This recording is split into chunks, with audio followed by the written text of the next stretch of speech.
Hello hi friends, welcome back to our channel. ఈరోజు మనము tomato తొక్కు పచ్చడి ఎలా చేయాలో చూపెడతాను. ఓకేనా? మన వీడియో ఫస్ట్ టైం చూసినట్లయితే సబ్స్క్రైబ్ చేయండి, అలాగే లైక్ చేయండి, షేర్ చేయండి. ఈ తొక్కు పచ్చడి ఎలా వచ్చిందో కామెంట్ అయితే చేయండి. మీకు తెలిసిన వాళ్ళు మీరు కూడా కామెంట్ ఇలానేనా కాదా, నేను చేయడం తప్ప రైటా అదొక్కటి కామెంట్ చేసి లైక్ చేయండి. ఓకేనా?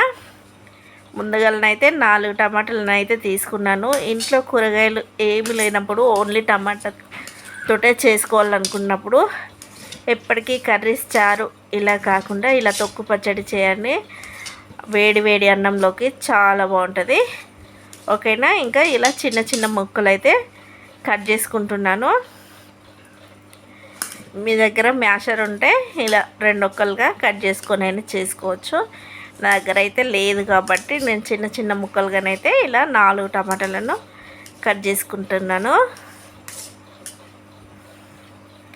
ఇలా కట్ చేసుకున్నాక ఇంకా స్టవ్ వెలిగించుకోవాలండి. స్టవ్ వెలిగించుకొని ఒక గిన్నె అయితే పెట్టుకోవాలి.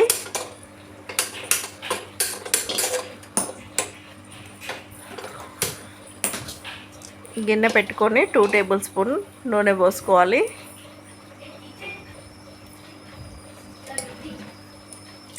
2 టేబుల్ స్పూన్ వరకు నూనె పోసుకోవాలి.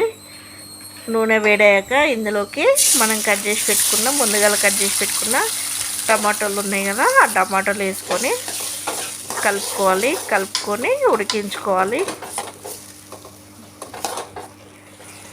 చూడండి, టమాటాలు అయితే మనకు టమాటాలో నుండి వాటర్ అయితే ఊరిపోయినాయి. ఇంకా టమాటా అయితే తుక్కపెక్కని ఉడుకుతూ ఉంది. ఈ ఉడికే అంతలో మనము పచ్చిమిరపకాయలు ఒక 4 చిన్నగా చూడండి, నేను చిన్నగా పలుచగా కట్ చేస్తున్నాను. అలా చిన్న చిన్న పీసెస్గా కట్ చేసుకోవాలి.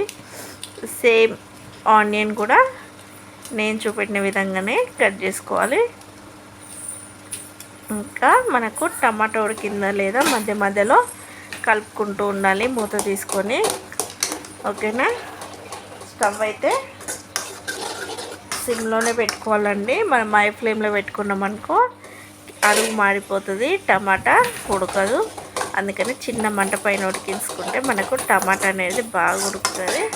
టమాటా ఇన్ కేస్ ఒకవేళ మీకు ఉడకకపోతే ఇందులో రుచికి సరిపడు ఉప్పు వేసుకొని ఉడికించుకోవాలి. నేను కూడా అలానే చేస్తున్నాను, మీరు కూడా అలానే చేయండి. ఓకేనా? చూడండి, మనకు టమాటా అయితే మంచిగా గుజ్జుగా అయ్యి ఉడికింది. ఉడికినాక మనకు వేసుకున్న ఆయిల్ అయితే పైకి అయితే తేలిపోతుంది, అంటే పైకి వచ్చేస్తుంది, సైడ్లకి ఆయిల్ కనపడుతుంది. అప్పుడు మనము ఇందులో 4 పచ్చిమిరపకాయలు, ఉల్లిగడ్డలు కట్ చేసి పెట్టుకున్న ఉల్లిగడ్డ ముక్కలు ఉన్నాయి కదా, ఆ పీసెస్ని వేసుకొని ఒక 2 లేదా 3 నిమిషాల పాటు వీటిని ఉడికించుకోవాలి. మూత పెట్టి ఉడికించుకుంటే మనకు ఈ ఉల్లిగడ్డలు అనేవి పచ్చిగా ఉండకుండా పచ్చి వాసన పోయి మంచిగా ఉడుకుతాయి.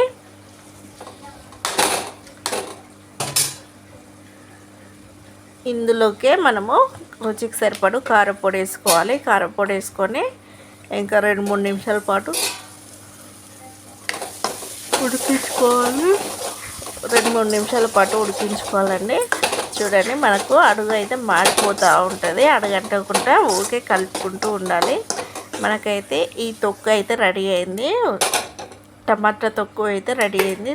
టమాటా తొక్కుని పోపు అయితే చేసుకోవాలి కదా, పోపు చేసుకుంటే టేస్ట్ అనేది ఇంకా చాలా బాగుంటుంది. ఇప్పుడు మళ్ళీ కడాయి పెట్టుకొని 2 టేబుల్ స్పూన్ నూనె వేసుకొని 2 ఎండుమిరపకాయలు, 5-6 వెల్లుల్లి రెబ్బలు పొట్టు తీసినవి చిన్నగా కట్ చేసుకున్నాను. ఇలా కట్ చేసుకున్న వెల్లుల్లి రెబ్బలు వేసినాక 1/2 టేబుల్ స్పూన్ జీలకర్ర వేసుకోవాలి. అందరు నూనెలో జీలకర్ర వేస్తారు, అట్లా బాగా మాడిపోయి టేస్ట్ అనేది తగ్గిపోతుంది. అలా కాకుండా కొంచెం వెల్లుల్లి రెబ్బలతో పాటు జీలకర్ర వేసుకుంటే కరెక్ట్ వేగుతుందండి. ఇలా వేగాక ఇందులో 2 రెమ్మలు కరివేపాకు వేసుకోవాలి. 1/2 టేబుల్ స్పూన్ పసుపు వేసుకొని ఇంకా స్టవ్ ఆఫ్ చేసుకోవాలండి. స్టవ్ ఆఫ్ చేసుకున్నాక ఇంకా మనం ముందుగా ప్రిపేర్ చేసుకున్న తొక్కు ఉన్నది కదా, టమాటా తొక్కు పచ్చడి, ఆ టమాటా తొక్కు పచ్చడి ఇందులో వేసుకొని కలుపుకోవాలండి. ఇలా కలుపుకొని ఒక 2 నిమిషాల పాటు ఇదే వేడి పైన మూత పెట్టి ఉండనిచ్చినామనుకో మనకు ఈ తొక్కు అయితే మంచి టేస్ట్ అనేది వస్తుందండి. ఇలా వచ్చినాక మనము ఇంకా వేడి వేడి అన్నంలోకి ఈ తొక్కు పచ్చడి వేసుకొని తిన్నామనుకో ఇంకా చాలా బాగుంటుంది ఫ్రెండ్స్. ఓకేనా, ఇంకా మీ ఇంట్లో కూడా ట్రై చేయండి. ఈ తొక్కు పచ్చడి మనకు మధ్య మధ్యలో కొంచెం దూరగా ఉడికిన ఉల్లిగడ్డలు పచ్చిమిరపకాయలు మనం పంటి కింద నములుతుంటే చాలా బాగుంటుంది. ఓకేనా ఫ్రెండ్స్, ఈ వీడియో కనుక మీకు నచ్చినట్లయితే లైక్ చేయండి, షేర్ చేయండి, కామెంట్ చేయండి, ప్లీజ్ సబ్స్క్రైబ్ చేయండి. నేనైతే వేడి వేడి అన్నంలోకి అయితే చాలా ఇష్టంగా తిన్నాను, పిల్లలు కూడా చాలా ఇష్టంగా తిన్నారు. ఓకేనా, మీ ఇంట్లో కూడా చేసి కామెంట్ అయితే తప్పకుండా చేయండి ఫ్రెండ్స్. ఓకేనా, బాయ్ బాయ్.